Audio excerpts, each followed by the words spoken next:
Olá pessoal, show de bola! Sejam bem-vindos ao canal Teacher Motos.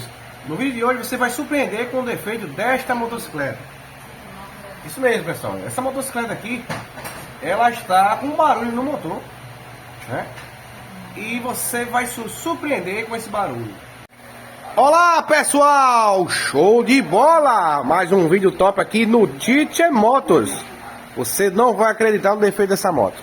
Vamos lá. Você aí não vai acreditar, você mesmo que está vendo aí de casa, não vai acreditar no defeito dessa moto. Eu vou ligar aqui para vocês escutarem o barulho que esse motor está fazendo. O barulho que ele está fazendo aqui é como se fosse um rolamento estragado. Como se fosse um rolamento de embreagem estragado. Olha o barulho, ó.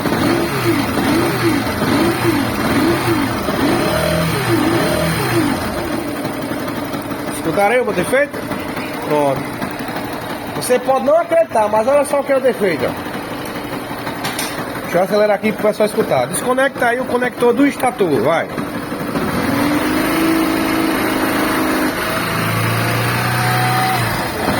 Cadê o barulho, pessoal? Vou botar de novo aqui, ó. Ó, voltou o barulho, ó. Tira o conector.